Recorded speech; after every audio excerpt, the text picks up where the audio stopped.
If you're listening to this podcast, it means you're ready, no, more than ready, to have a major breakthrough in your business. You're hungry for change and you're hungry for growth, and that's why you're feeding your mind right now with all this valuable information.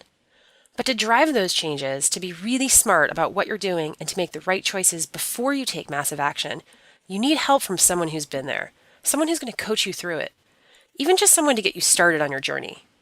That's why Tony Robbins is offering a free one-to-one business strategy session from one of his top business coaches, a $600 value, completely free, no strings attached.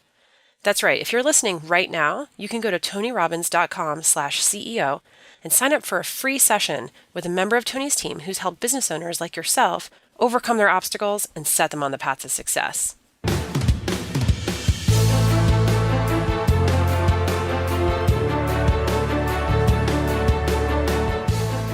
Welcome to the Tony Robbins podcast. I'm your host, Annie Org. Have you ever wondered how the most successful companies make their hires? Or what makes for a winning team? Have you ever wanted to know what characteristics distinguish the most innovative entrepreneurs? Or what makes someone truly original? We do. That's why we sat down with the renowned organizational psychologist, Adam Grant. Adam is the guy that companies like Google call when they're trying to solve the big problems. He's been recognized as Wharton's top-rated teacher for 5 straight years. He's been named one of the world's 35 most influential management thinkers, and he's been on Fortune's 40 Under 40 list. His TED Talk on original thinkers has more than 5.5 million views, and he's authored 2 New York Times bestselling books. Actually, he's just co-authored a new book with Sheryl Sandberg called Option B. It's about facing adversity, building resilience, and finding joy. I sat down with Adam to discuss just how businesses can get the most out of their employees, and how employees can get the most out of their jobs. We dug into the personality dynamics of givers and takers, innovators, and original thinkers. And we talked about why it's so important to not just meet customer expectations, but to exceed them.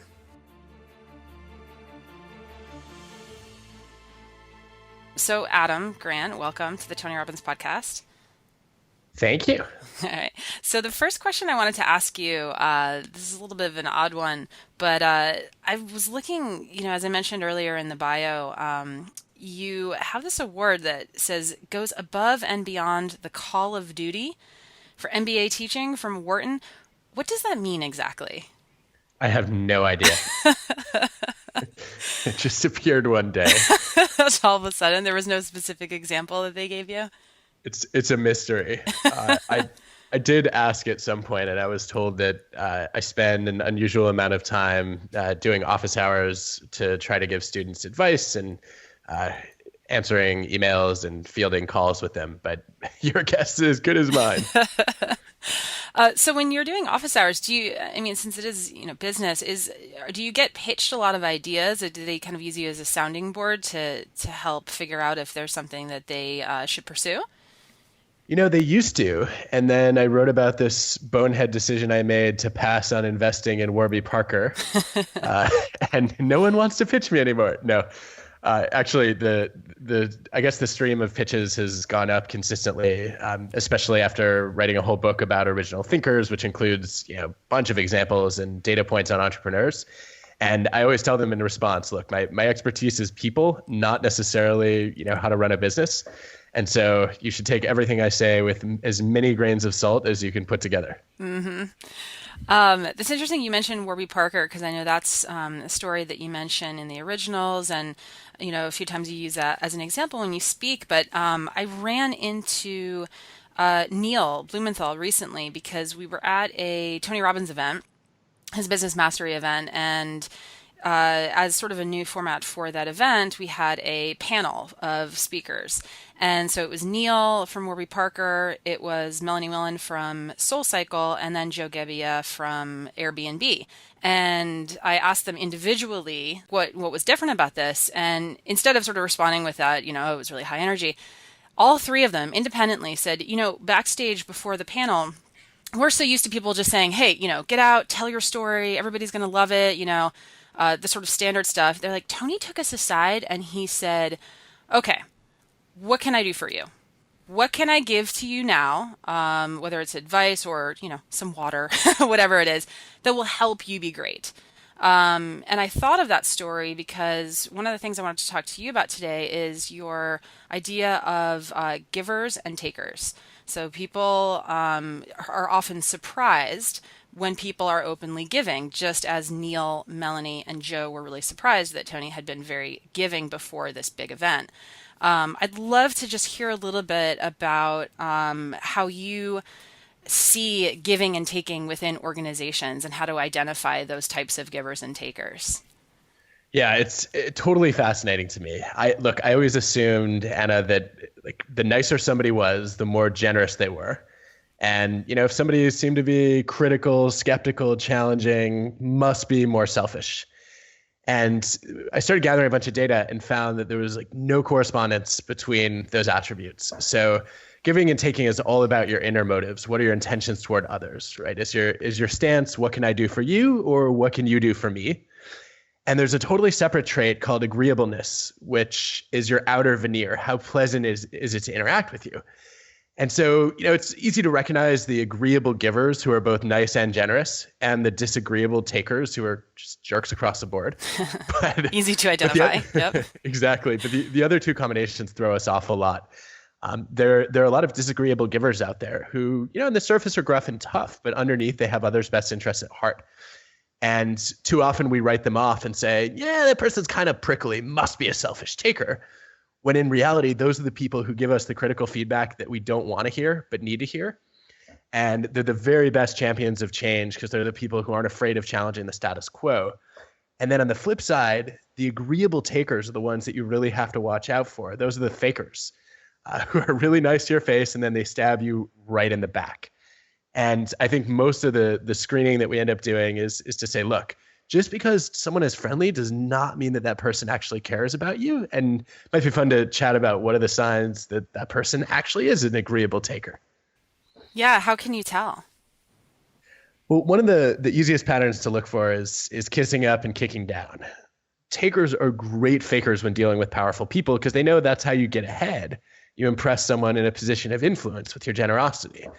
But then they learn it's a lot of work to pretend to care about everybody. And they end up letting their guard down with peers and subordinates who see more of their true colors. So it's a red flag if somebody has a great reputation upward, but it's more mixed lateral and downward. That also means bosses are the worst references on character because anybody can go to any taker can line up a few bosses to say nice things about them. It's really the people that have been below them or next to them who get to see those true colors. So it's almost like you need a peer review as opposed to an official review from a managerial team.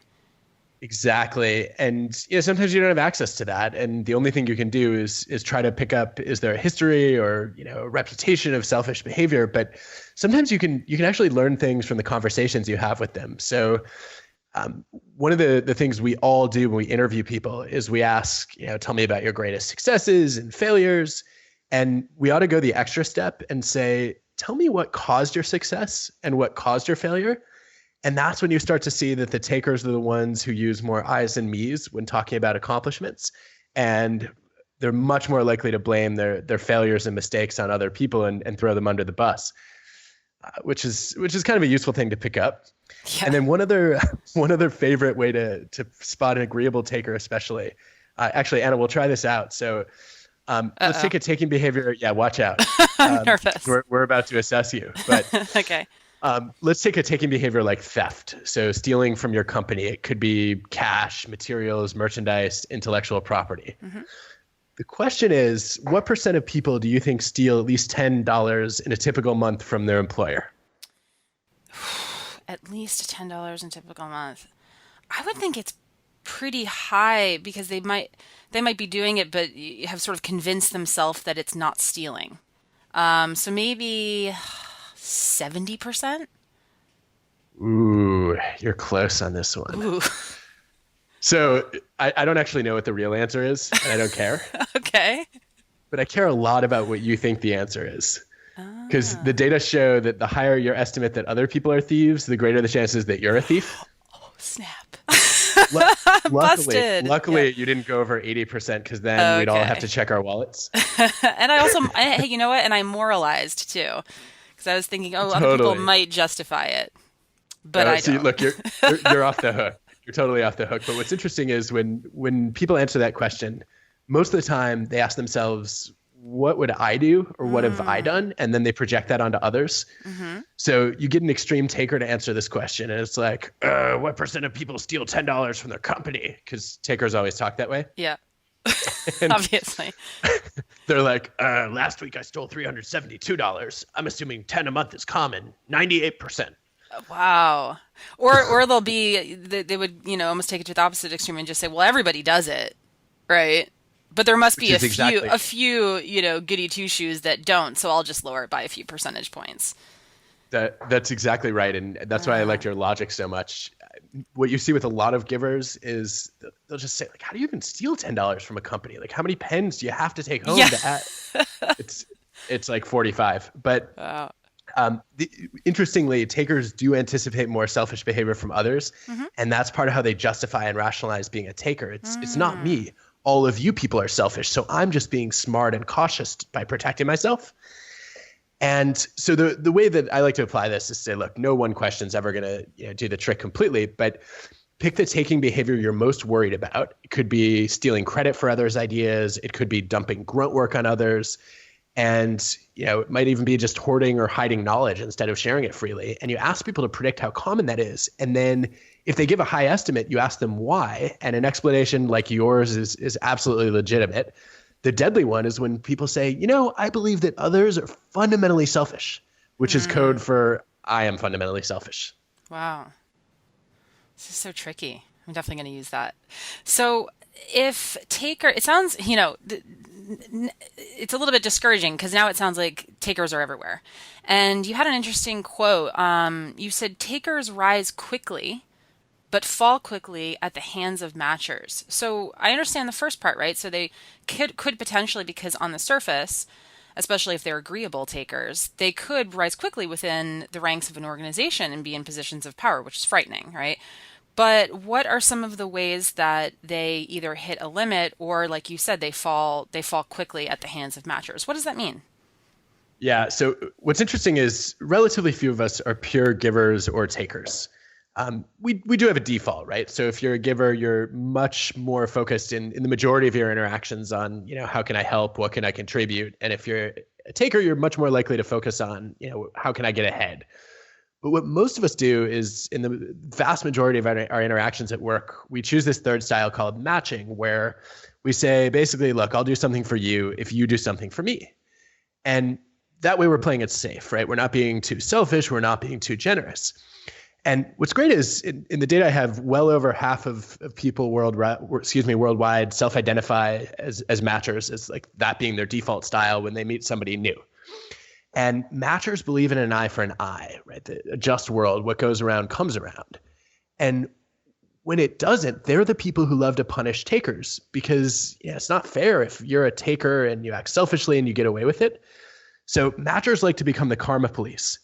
And if you're a true matcher, when you meet a taker, you just think to yourself, like, it's my mission in life to punish the hell out of this person, right? Yeah, and that deliver guy's the sword going of down. justice. Yeah. Totally. Yeah. And so then the question is, well, if most people are matchers and they're motivated to punish takers, how do they do that? And you see that there's a small percentage of people who will deliberately feed takers false information to try to sabotage them. But most matchers choose a more subtle, deadly weapon, which is called gossip. Ooh. And it usually goes something like this. Hey, Anna, don't trust this guy. He's a selfish bastard.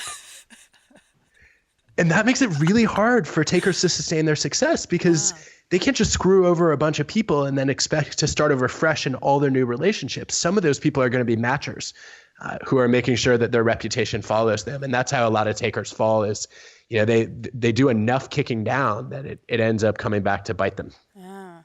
So, you just wrote an article that was super interesting in your LinkedIn influencer column, and it was called How to Change a Selfish Person's Stripes. And the idea was that, in many cases, we don't have control over who is in our organization. So you might have these matchers who are, sort of they're being the karma police, right? But in a lot of cases, if that's not working, or if you can't fire the takers or even avoid collaborating with them, how do you make the best of that situation? So are there tricks that you can use to either mitigate or even shift the behavior of a taker to one of a giver?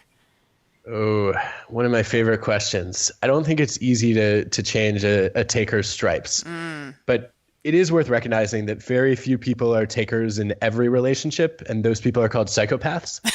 Yep. So for the rest of takers, right, there's some data from Japan suggesting that, less than 10% of people will just relentlessly pursue their own interests without concern for others.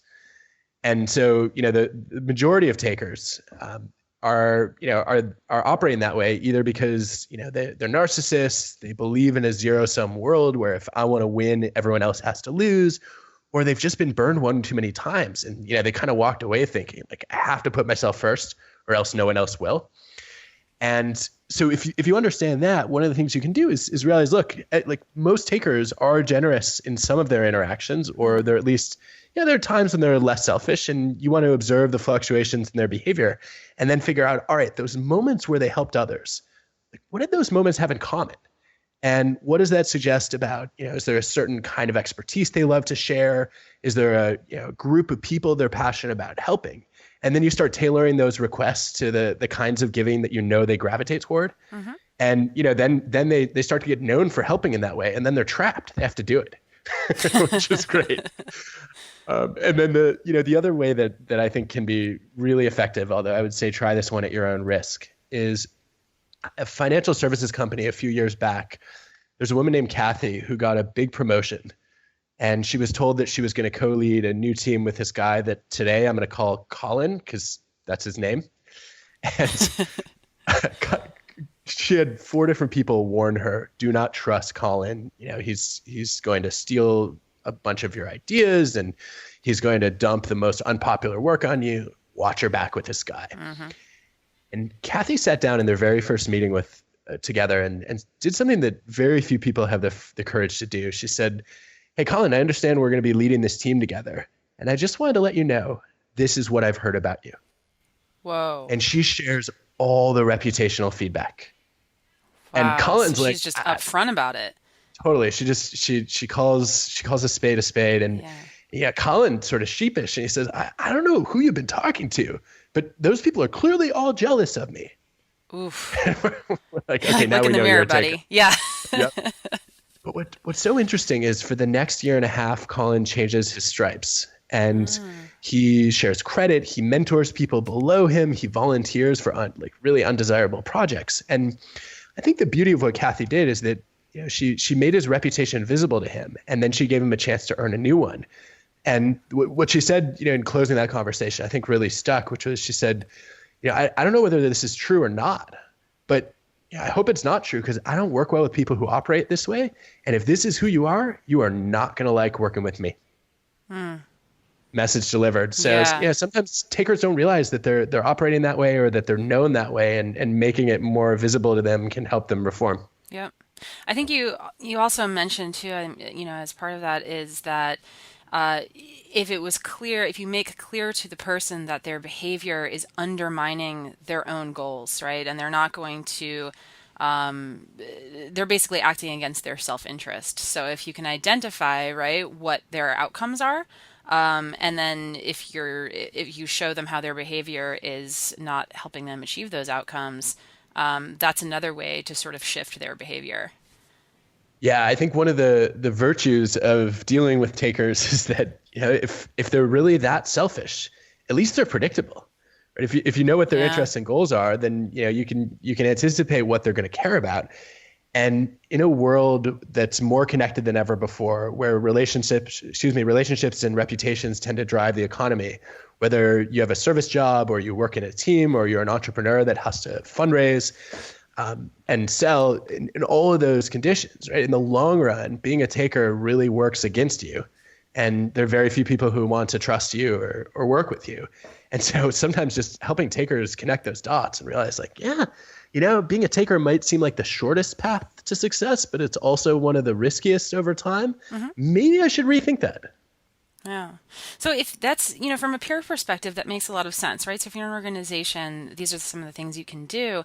What if you are a business owner? And I say business owner and want to emphasize owner, because one of the concepts that Tony teaches at Business Mastery is that a lot of people think that they're a business owner, but they're actually a business operator. So they're in the day-to-day and they're really involved in the day-to-day operations of the business, which from, this perspective, then you can identify the takers and you can really be in on the ground and help shape your company culture. But if you're a business owner, you're a little bit removed from the day-to-day. So if you're a business owner, and you really have responsibility to create a culture where everybody can excel, and where specifically, to your point, where givers can excel because they're not the ones who are rising quickly up through the ranks, right? What are some of the things that you can do to cultivate that kind of environment? One of the biggest mistakes that I see business owners making is they say, look, we want generosity. We want people to help each other solve problems. And that's the right spirit of collaboration. Oh, yeah. And they put it all, in the values and the mission. It's all written down, right? It is. Yeah. And then they only measure and promote and reward on individual achievements. Yeah. It's not which is, great way to create a world where takers succeed. And I think that, obviously changing that is really critical. And so then the question is how? Best example I've seen is at Corning, where they made the Gorilla Glass originally for the iPhone and the iPad. Mm-hmm.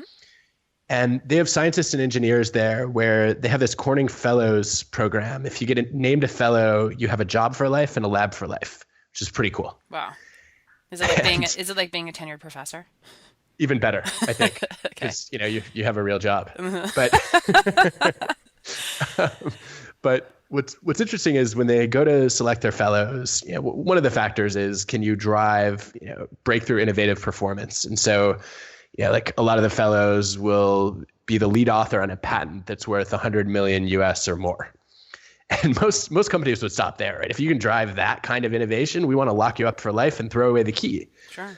But Corning says, no, we're worried that competent takers will pollute the culture and that if we give them permanent job security, their contributions will dwindle over time. And so they have this other set of criteria, which includes, are you a supporting author on other people's patents? And I think this is ingenious because it can take a decade to finish a patent. And there are not a lot of takers who are like, you know what, Anna, I'm going to pretend to help you for the next 7 years in the hopes that you will reward my false generosity by making me the 43rd author on your patent, right? Not going to happen. Not going to happen. It's the people who day in and day out, share their knowledge and, try to support each other and solve problems that end up getting those later authorships. And Corning says you got to do both. You have to show that you can drive your own results, but also that you can elevate the results of other people. And I think these kinds of dual performance evaluation, reward, promotion metrics, I think they're so key. And I guess the question for anyone running a business is, what's your equivalent of later patent authorship? What are those signs that somebody is day in, day out contributing to the success of others? And how do you make sure that gets rewarded?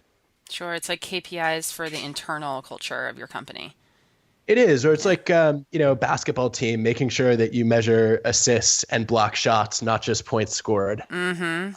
And then go even further and say, all right, there are a lot of intangibles too. So, let's look at how well our team does when each player is on the court versus off the court, and know who's really improving our ability to win and excel. Yeah, that's great. I mean, it's something that's really challenging, identifying those secondary metrics, but it sounds like it's absolutely essential for the company's long-term success. I think it is. And it's not about incentivizing giving, right? We don't want to motivate takers to be better fakers. I think it's more about just taking away the disincentives to giving and saying, look, there are plenty of people who would love to be helpful. They just want to know that they're not going to be punished for it, and that, it is valued behavior around here. Yep. So those are some great principles, right? This whole giving taking idea to building a winning team. I want to shift gears a little bit and talk about what it takes to build a winning company, right? So on the external, those external markers. So one of the things that Tony tells entrepreneurs a lot is he just says, you know what, the core thing you need to do is you have to add more value than anyone else. So you have to meet and exceed the expectations of your customers, because when you do that, you get raving fans. So satisfied customers, it sounds like what everybody wants. That's not what you want. Those people go away. Raving fans are the ones that stay. So I'm curious. So, you're an organizational psychology genius and someone who's just intensely studied human behavior and what motivates people. So flipping the switch a little bit and looking to people who are looking for, product market fit, but also understanding how to position their product or their service to, consumers. Can you give us an idea of what you think is motivating people now more than ever, right? Why do people buy what they buy? Like, what is it? Convenience? Is it quality, price? Is there some sort of cultural shift going on where consumers are starting to value some things more than others that our audience might not be aware of? I have to say I'm really torn on this one. And you should definitely not believe anything I'm about to say, because of course not. as an organizational psychologist, I spend all my time thinking about people at work, and it's really consumer psychologists who are experts on the marketing and customer side of the equation. But sure. I think obviously like, people don't sort themselves into buckets, right? Like I have a job and I'm also a consumer, and I'm not a fundamentally different person in those two roles, I hope. So here's what I've observed. I think, first of all, I think Tony is right on target. When he says, look, not just meeting customer expectations, but exceeding it is critical. And I think that's one of the mechanisms for that is actually because most consumers, by default, just like most employees, are matchers. Mm-hmm. Right? They believe that generosity deserves to be rewarded in the same way that selfishness should be punished. Mm-hmm. And so when you go above and beyond for a customer who's expecting you to be fair and meet expectations, right, you trigger that basic justice motive to say, all right, like this company went above and beyond. And now, I want to make sure that, not only do they benefit from it directly, because I'll buy more products, but, I also want to spread the word and refer customers because this is a company with good values. Mm-hmm. And, I think that one of the things that speaks to is consumers are constantly asking, how do I know if I can trust a company? How do I know if I can trust your products or your services? And if you look at the research, trust actually breaks down into three dimensions. There's the basic dimension of competence, which is, are you able to deliver? And do you have the capabilities and skills to do what you say you're going to do? Mm-hmm. And then the other two dimensions are really more about character. So one dimension is benevolence, which is, do you actually care about your customers, or are you just about profits? And that's where, actual brands can be judged as givers and takers, just like people can. And then the third dimension, which I think is becoming more and more critical in recent years, is integrity, which is, you might be perfectly competent and I might see you as benevolent, but do I agree with your principles? And do I think that you're going to follow through on them so that, your actions actually match your words? And people don't necessarily pay a lot of attention if you establish integrity, but when you violate it, watch out, right? That's when consumers will run screaming in the other direction or cry foul. Mm-hmm. And I think we're going to see in the years to come more and more emphasis placed on how to, as a consumer, how do I judge whether you really have integrity and whether your words are going to match your deeds? Sure. And it's insane too how quickly things blow up. I mean, look what just happened just this past week with Uber and Lyft, right?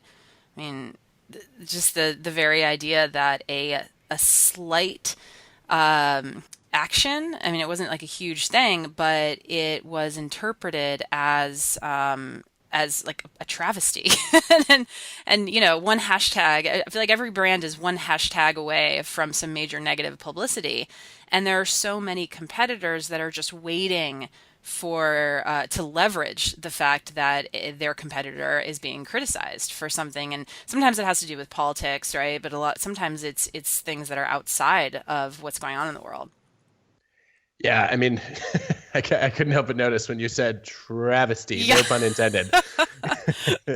But I mean, yeah, I think we've all known, as long as we can remember thinking about this, that the trust is, much easier to destroy than it is to rebuild.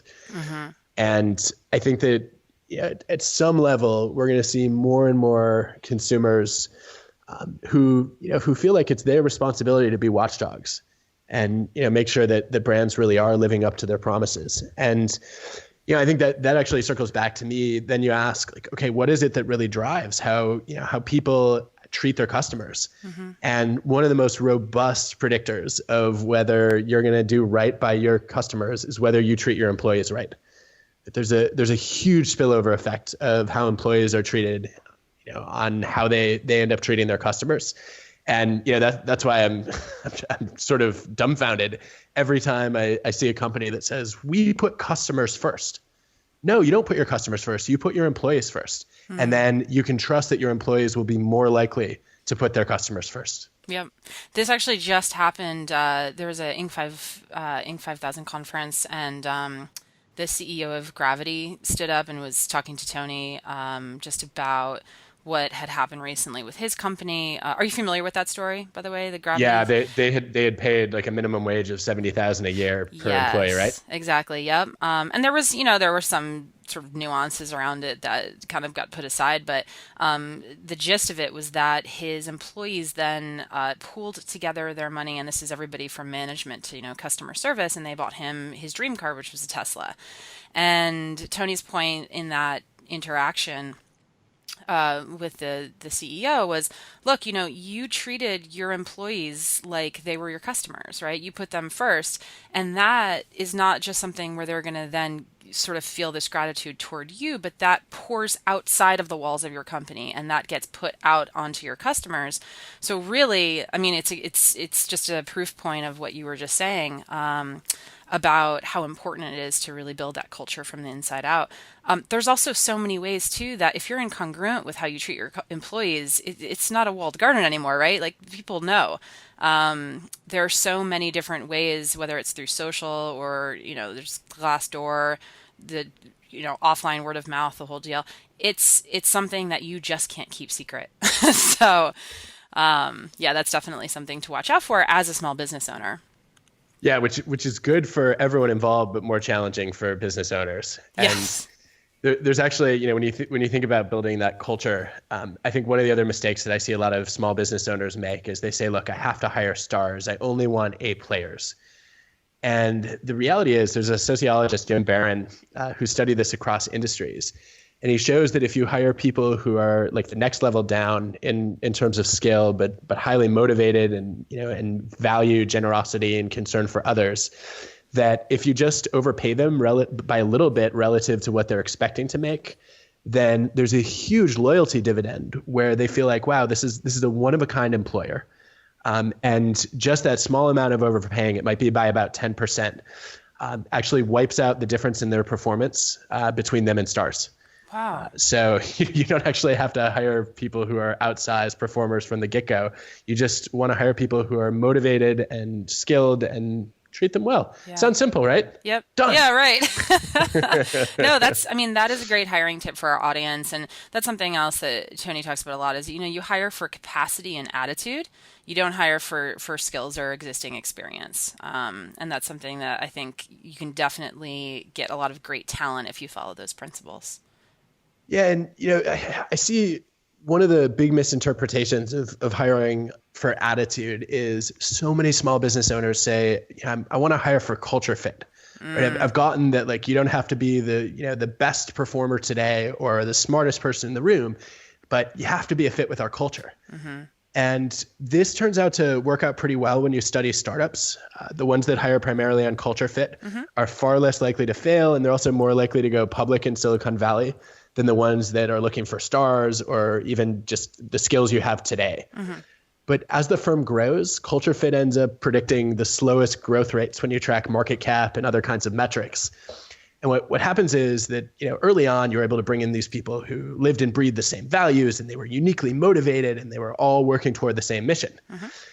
And then over time, culture fit becomes a proxy for groupthink.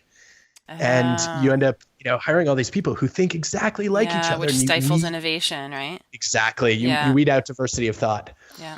And so, one of the best antidotes to that I've seen is from IDEO, the great design firm that made the mouse for Apple. IDEO, ran into this problem early, and they said, we've got to throw culture fit out the window. Instead, let's hire on cultural contribution, where when we look at new people, instead of asking, do you match our culture, we're going to ask what's missing from our culture, and then hire the people who are going to enrich it most effectively. And I would love to see more small business owners taking that seriously and saying, look, I've got to analyze what's absent from my culture and then bring those people in, reward them, promote them, as opposed to just trying to clone what's already working in my culture. Wow, that's great, and it's definitely sort of perpetuates the growth of new ideas within the company, and that's something that you talk about in depth in Original. So I just wanted to make a quick shout out to everybody that is listening. So this book, The Originals, it is a #1 national bestseller. It's one of Amazon's best books as of last year. Adam Grant also has written Give and Take, which taps into some of the principles that we talked about today. That was also ranked one of the best books by Amazon, the Financial Times, Wall Street Journal. It was one of Oprah's riveting reads. Harvard Business Review also acknowledged it as one of the best books. So I really, really encourage all of you guys to go out and read more of Adam's work. Adam, just to wrap up, I wanted to ask you, you have a new book in the works, and I know you can't talk about it that much, but I think our audience would love to know what is next and what to look for from you this spring. Well, thank you. That's very kind of you. And I'll try to live up to a small fraction of the nice things you just said, Anna. But so new book is coming out April 24th. It's called Option B. I wrote it with Sheryl Sandberg, the Facebook COO and lean-in author. And it's about facing adversity and finding resilience. As I think a lot of people know, Sheryl lost her husband suddenly almost 2 years ago. And we spent a lot of time talking after that about how she could help her kids recover and find strength. And then, what she could do as well in those situations. And we sort of ended up doing a lot of research together and speaking with some remarkable people who had achieved resilience and built resilient communities and companies and families. And we ended up writing a book about how to do that. So looking forward to it coming out soon. Wow, that sounds fascinating. And I have to say, when you mentioned at the beginning that Tony was talking to a bunch of entrepreneurs about what he could give to them before they went up on stage, he, without knowing, he actually gave something to me when I was getting ready to go on stage some months ago. Really? I spoke at an event that I guess he had been at the previous year, and I walked up and the host said, I just wondered, I see that you were a springboard diver. Have you ever talked to Tony Robbins about his trampoline? Oh, the And rebounder. The rebounder. Yeah. Yes. Said, no. What are you talking about? And he said, well, Tony, before he goes up on stage, he bounces on a trampoline to get his energy up. Mm-hmm. And I said, wait, does that mean he only speaks at places that have trampolines? Because as a diver, when we trained, we used to practice on trampolines, and they were like the big gymnastics kind, right, that you see in the Olympics. Oh, sure, yeah. And that's what I was picturing. And they're like, no. We bring a little mini trampoline. I'm like, phew. Yeah. You're like, is it foldable? Does it fit in his suitcase? What's the deal? Yeah. Yeah, it was such good advice though, because so often, you're just sitting in an audience or, in a dark room before you go on stage, mm-hmm. and then you have to stand up and bring a lot of energy to the table. And it's like going from 0 to 60 in 2.4 seconds. Yep. And it was such a powerful reminder for me that I actually need to do something to raise my energy level before I get on stage, as opposed to once I'm on stage. So yeah, that was really cool to learn. I think you should also just start demanding it. Right?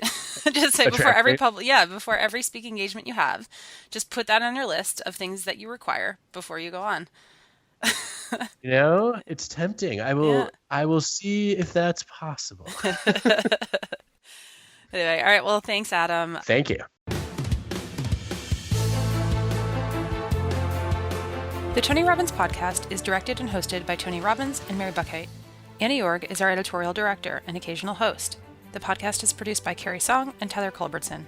Jamie Carvajal and Adriel De La Torre are our digital editors. Special thanks to Diane Adcock for her creative review. Copyright Robbins Research International.